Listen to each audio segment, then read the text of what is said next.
Shalom and welcome to Return the Remnant Ministry. This teaching is part 2 of our two-part teaching concerning the land Sabbath, the Jubilee, and chronology. If you have not watched part 1, I would strongly suggest going back and watching that, because that teaching deals with how we are to count the Jubilee and the land Sabbath, when to begin the count, and what we are to do in the 7th year. If you've already watched that teaching, let's begin the second part of our teaching concerning the chronology and where we're at on the timeline that Yahweh has appointed for mankind. If you would turn to Genesis chapter 6, verse 3, it is written, "And Yahweh said, My spirit shall not always strive with man, for that he also is flesh. Yet his days shall be 120 years.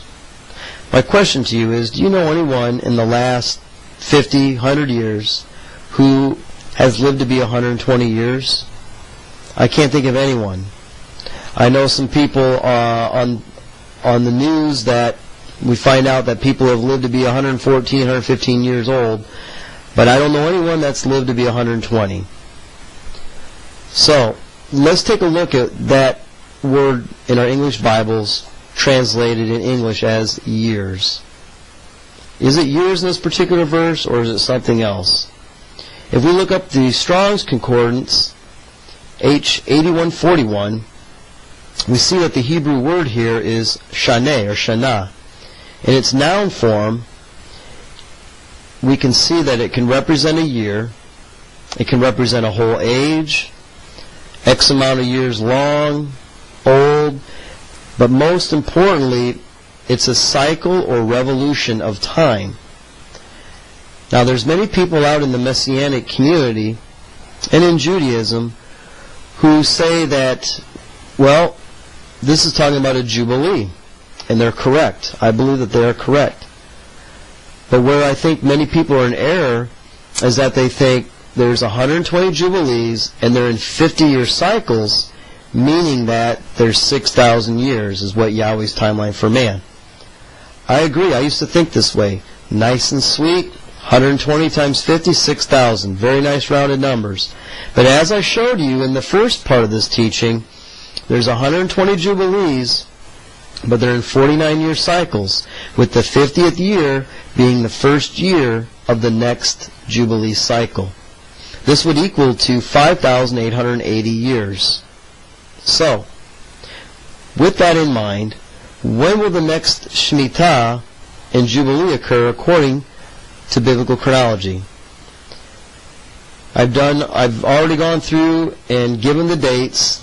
Much of this information I had gotten from Joseph Dumont from CitedMoon.com website, and I would encourage you to go to his website when you have time and take a look at some of the research that he has put together. We have, as far as the Jubilees go, we had our 119th Jubilee in 1996 and the last Jubilee in 2045. Now, this chart that I'm showing here shows in detail how 1996 was the 119th Jubilee, which is also the first year of the last Jubilee, according to Yahweh's timeline for man. And we can see that the first Shmittah, the first land Sabbath, happened in 2002. The second the second land Sabbath occurred in 2009. And the third land Sabbath, the third Shmittah, is going to happen in 2016. Right now we're in the year 2013, and we have 2 more years before the Shmittah year comes. The following chart that I've got here shows the years from the creation of Adam to the end date of 5,881, which marks the 120th Yovel, or Jubilee, completing Yahweh's timeline for man. Notice that the Jubilee years are numbered 1 to 120, and next to each Jubilee is a corresponding year from the creation of Adam. So, over here in the top left corner of the chart, you see the start date of 1. We know that Adam was created on the 6th day. We also know that Adam lived to be, I think, roughly 930 years. I may be off a couple years. But if you follow the numbers down, you can see that he died around the end of the 18th Jubilee before the 19th Jubilee cycle. You can see that. You can see that the 19th Jubilee started in 932 years after Adam was created. So all these numbers here you see, from starting up from 50 to 5,881, is all the years from the creation of Adam. That is the timeline according to Genesis 6:3. Now notice, I have 4 areas that are highlighted, 4 sets of numbers that are highlighted and in bold. And just to give it to you straight, the 2,206 years after the creation of Adam is the year when Jacob fled Laban, had his encounter with the Malach Elohim, with the angel, the messenger of Elohim, and overcame Esau and crossed over into the land, into the promised land, the land of Canaan. We also see that happened in the 45th Jubilee. And the 46th Jubilee is the year that Jacob died, that Jacob passed away in Egypt. And if you look down at the 2500, that is the year the children of Israel crossed the Jordan, just like their forefather Jacob did, following the pattern. They crossed over on the 51st Jubilee into the Promised Land. And then you see here, 64th Jubilee, 3137. Well, we'll talk about that in a little bit. So this next chart you see, we know from Genesis chapter 5 and chapter 11, and throughout the rest of Genesis, the 24 generations, starting with Adam and continuing all the way down to Jacob. Again, take a look at the 2255. That is when Jacob passed away in Egypt. We see all the dates here. We notice that Abraham was born 1,948 years after Adam. We know that the Genesis 15 covenant with Abraham was made when Abraham was 80 years old, in the year 2028 after Adam. Exodus chapter 12, verse 41, the children of Israel left Egypt exactly 430 years later to the very day in the year 2458 after Adam. And we know that according to Scripture, Leviticus 25, verse 2, Yahweh instructs Moshe to tell the children of Israel that when they come into the land shall keep a Sabbath unto Yahweh. Okay, so just going back just a little bit, Genesis 15, we are not told how old Abraham was when he made the covenant with him and Yahweh. We don't know. What we do know is he was 75 years old when he left Padam Aram, as quoted in Genesis chapter 12. And we know later that Ishmael was born when he was 86 years old. So there has to be an equation here that we know that between the year 75, when Abraham was 75 years old, and 85 years old, somewhere in between those, we know that the covenant was made.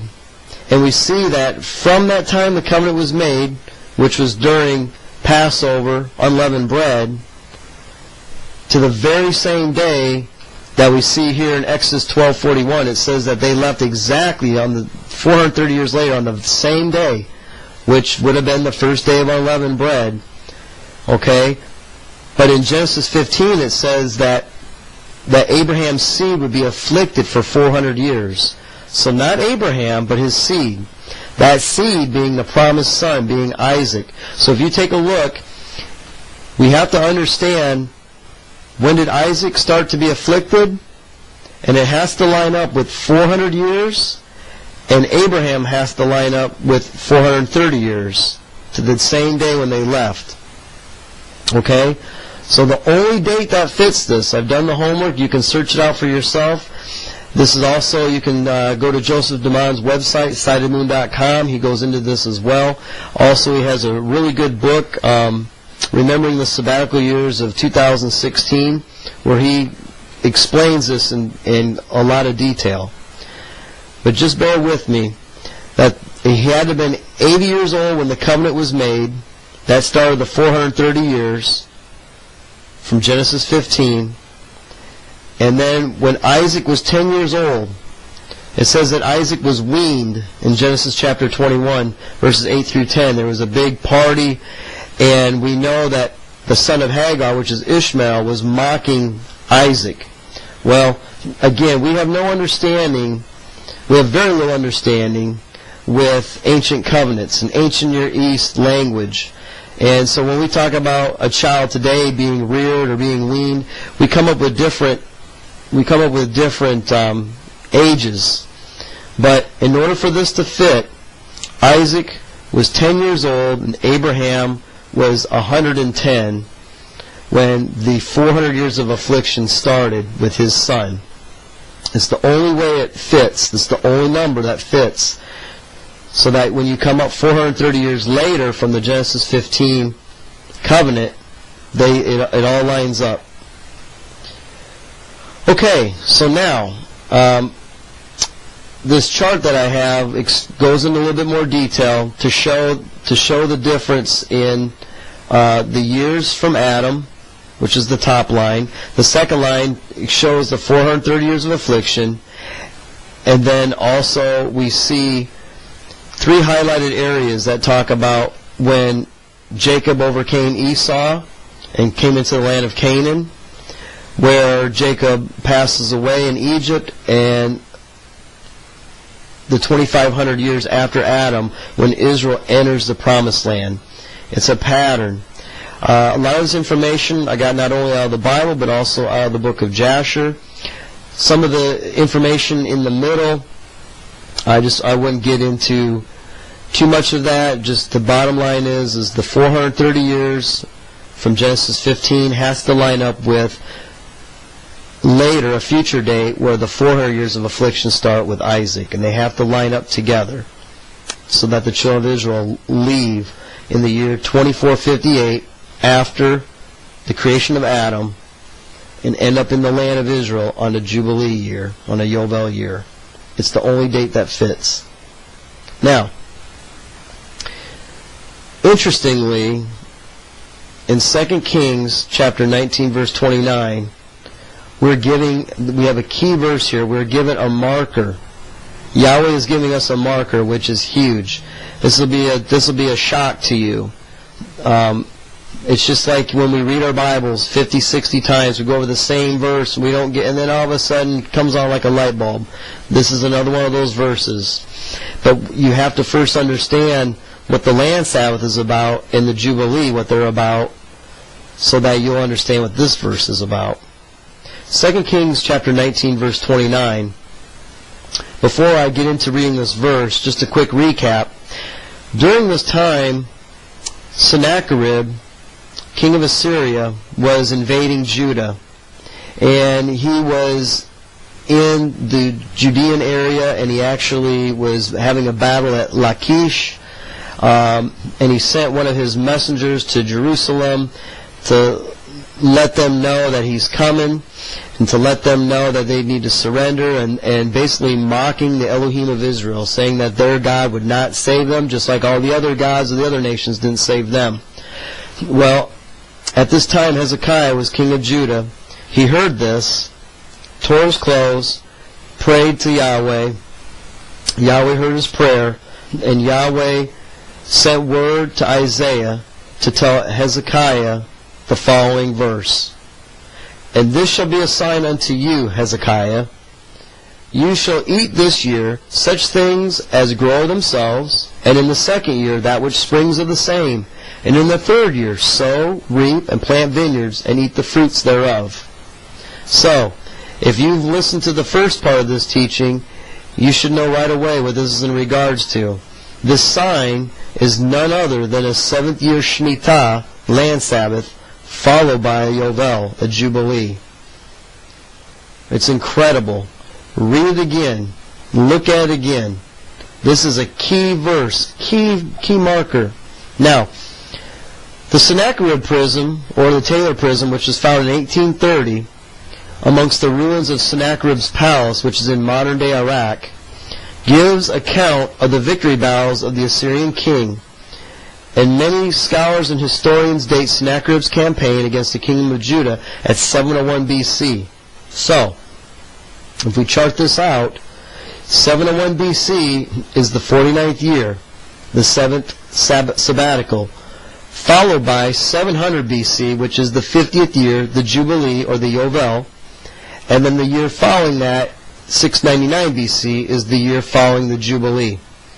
And I would strongly suggest, if you have time, to go to do a Google search for Kadesh Yahweh Press, and the name of the book is The Sabbath and Jubilee Cycle.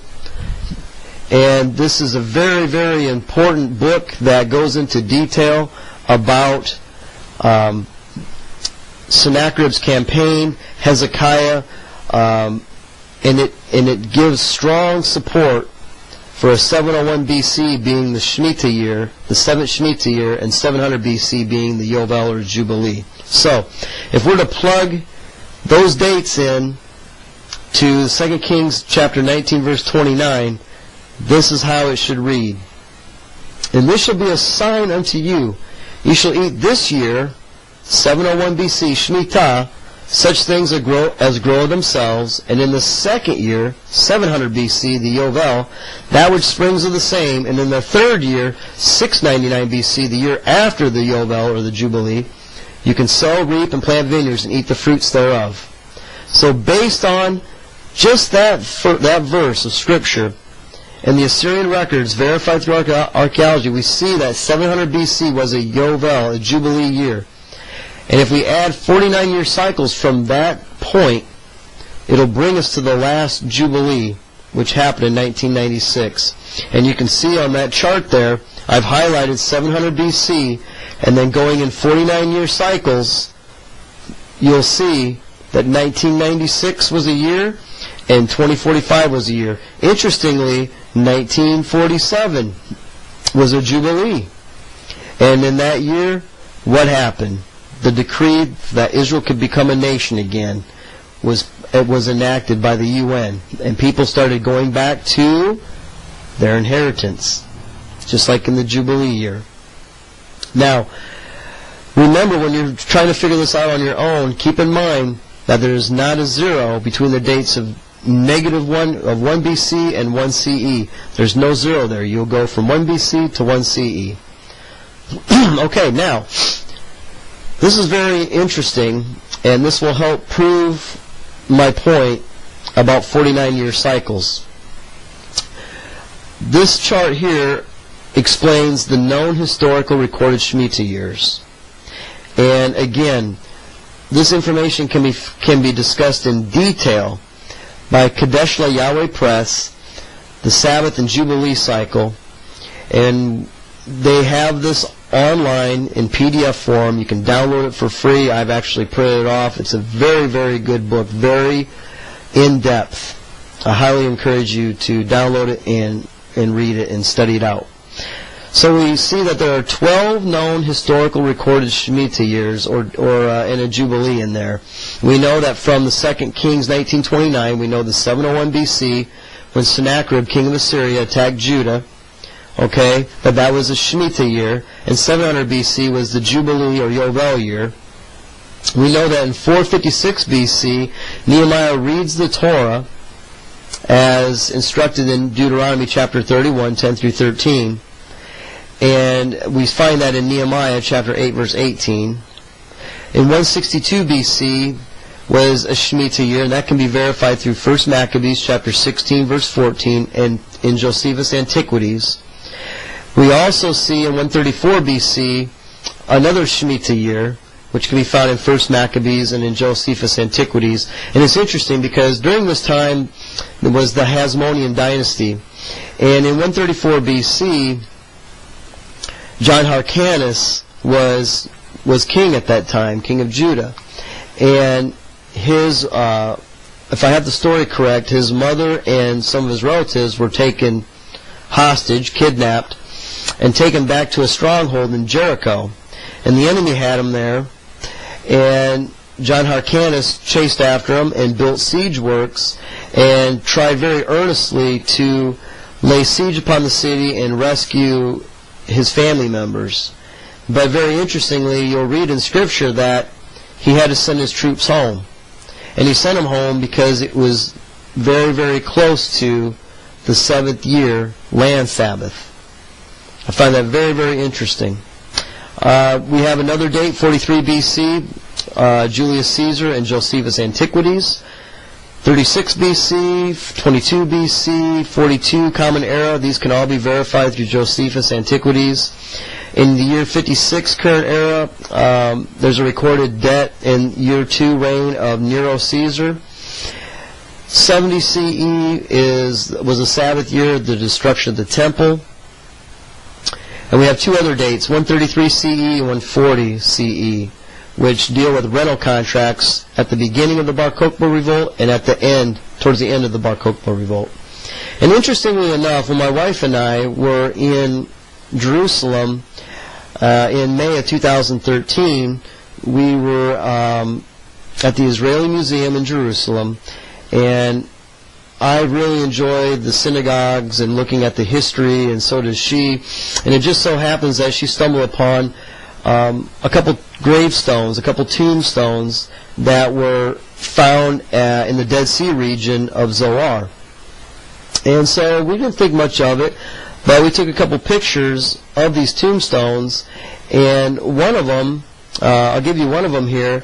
It says, translated, it says, "May the soul of Hasadiah, the priest, son of Demetin, rest, who died on Thursday, the 5th of Av, in the 4th year of the Shmittah cycle, which is year 445 after the destruction of the temple. Shalom al Israel, shalom. Peace on Israel, peace." So, it's interesting that people who died after the destruction of the temple, that the years were so many years after the destruction of the temple. Well, we know that the temple was destroyed in 70 CE. 70 CE plus 445 gives you 515 years, right? 515 CE. Interestingly, again, Joseph Dumas in his Prophecies of Abraham book has an excellent chart, I think. It's very thorough, that shows, again, on his chart, that this is indeed the 4th year of the Shemitah cycle in 515, showing that he has two more markers. We have 14 markers of evidence now to show that the Jubilee year is in 49-year cycles. So that was one tombstone, and then another one that was dated 369 years after the destruction of the temple. Add 70 years to that, you come to 439 Common Era. And that was another Zoar Tombstone inscription that said the 5th year of the Shemitah. And you know what? It lines up to the year. So, during Sukkot this past year, we were able to spend some time with Joseph Dumas, and it was an excellent find for us, and it helped solidify what he's been talking about. And he about went through the roof in our pop-up. It was pretty neat. So, we can also find some other historical sources to help validate some of the things we're talking about. We have 4 Assyrian chronologies called Eponym that go from 911 BC to 701 BC. We have 7 Assyrian chronologies called Limu, which go from the years 872 BC to 660 BC. We also have, for a historical source, Ptolemy's Canon, which is a chronology of Babylonian kings from 747 BC up to 161 Common Era. And not only that, even more importantly, Ptolemy also had over 80 astronomical recordings. This is significant, very huge, people, because we can go back through astronomical programs, and we can find out when some of these recordings were recorded, and help us verify certain dates in history. So, based on what I just showed you, of not only the 12 historical markers, but the 2 more that were found. And by the way, there's at least another 50 inscriptions found at Zoar. And if anyone knows where they're at, if anyone can give me information on it, I would certainly enjoy looking at them, because I want to see more dates. They all line up. Okay, now this chart that I have here is just a bunch of numbers. It's going to look confusing.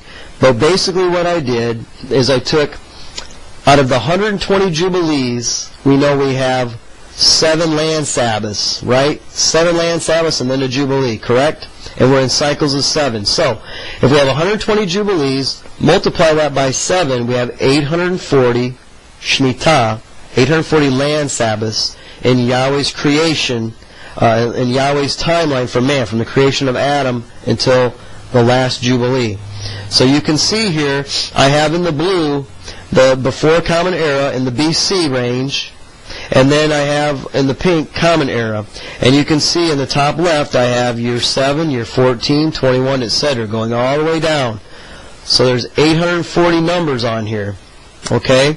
And you can see some dates I have blocked. 2,499 Shmittah year, 3136, 3381. These are all years after the creation of Adam.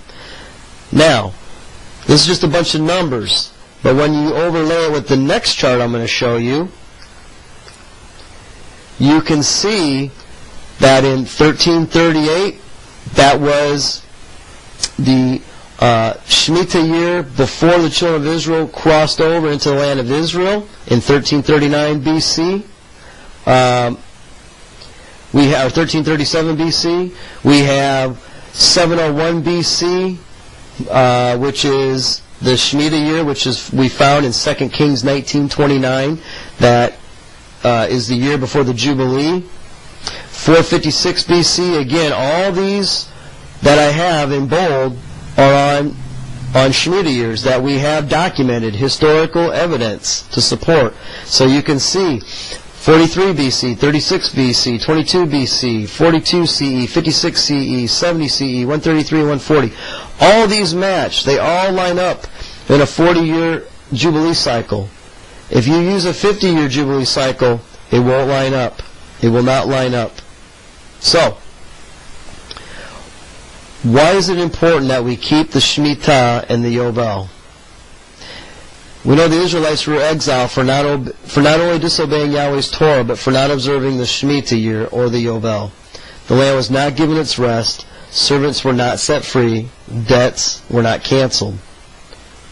But we read in Nehemiah chapter 10, verses 28 to 31, of all the hundreds of thousands, if not millions of people who were living in Assyria and then later Babylon, only a small remnant came out of Babylon back to Israel.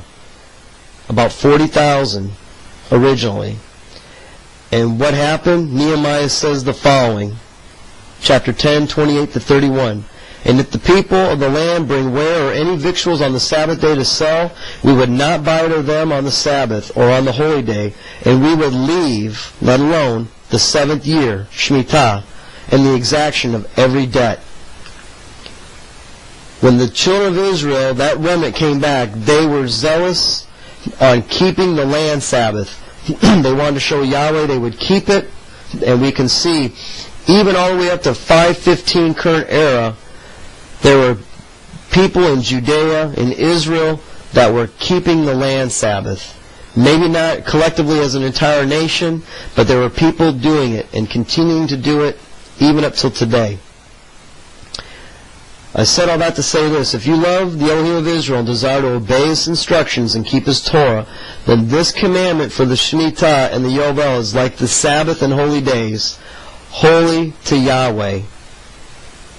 And we see again in Exodus chapter 23, verse 11, it is written, "But the 7th year you shall let alone the land, let it rest and lie still, that the poor of your people may eat, and what they leave the beasts of the field shall eat. In like manner you shall deal with your vineyard and with your olive garden." Leviticus chapter 25, 6 years you shall sow your field, and 6 years you shall prune your vineyard, and gather in the fruit thereof. But in the 7th year shall be a Sabbath of rest unto the land. Key in on this. A Sabbath for you, a Sabbath for Yahweh.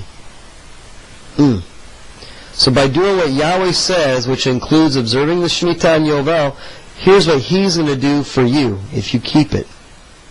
Leviticus chapter 25, verses 18 to 21.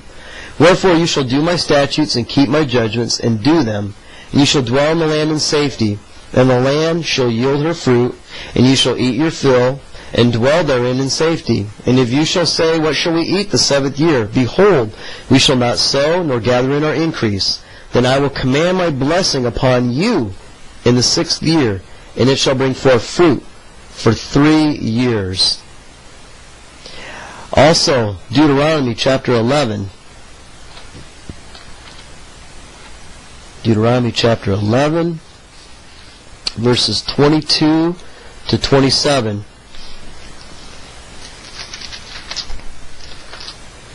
This is the rewards for obedience, part of it.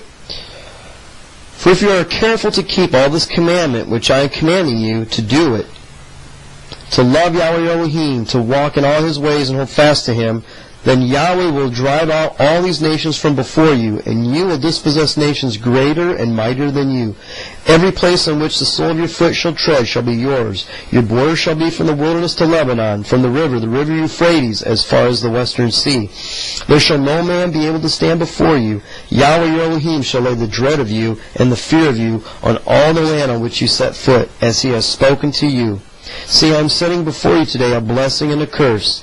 The blessing, if you shema, if you listen to the commandments of Yahweh your Elohim, which I am commanding you today. Isn't that awesome? That is awesome. I don't know about you, but I want to do it, and I want to do it the best I can, because I want to see that blessing from Yahweh. I want to see Yahweh bless the land, bless me, bless my family. And I hope you do as well. In Romans chapter 8, verse 19, Paul writes, For the earnest expectation of the creation waits for the manifestation of the sons of Yahweh. The earth is waiting for you and me to get ready. The earth, the rest of Yahweh's creation, is waiting for us to get our act together. In Psalm chapter 90, verse 12, it is written, So teach us to number our days, that we may apply our hearts unto wisdom. We are right now in the 12th month, the 6th day, the 4th year of the 3rd Shmittah cycle, in the 119th Jubilee. Let's start understanding how to count and number our days and follow Yahweh's reckoning of time. It should be our desire to love and obey our Heavenly Father. We need to keep His commandments. Keeping the Shmittah and the Yovel is another commandment we need to keep, regardless if we live in the land of Israel or not. Let's all try our best to follow after Yahweh and keep His commandments. That includes keeping the land Sabbath and the Jubilee. If you'd like any more further reading on this subject, again, I would encourage you to go to Yahweh.org and download the PDF version of the Sabbath and Jubilee Cycle by Kadesh Yahweh Press. Another good book to read is Edwin R. Thiel, The Mysterious Numbers of the Hebrew Kings, which Edwin Thiel goes into great detail talking about the kings. It's good for chronology. The Prophecies of Abraham is one book by Joseph Duman, where he has a really good chart in there, I think, that really gives you a better understanding of what I'm trying to share today. Also, Remembering the Sabbatical Years of 2016 by Joseph Duman. And another website which I think is good concerning the next sabbatical year. And you can go to setapartpeople.com. I hope and pray that this teaching was a blessing. Again, if you have any comments, questions, concerns, you can reach us at returnoftheremnant.com or by email at returnoftheremnant@gmail.com.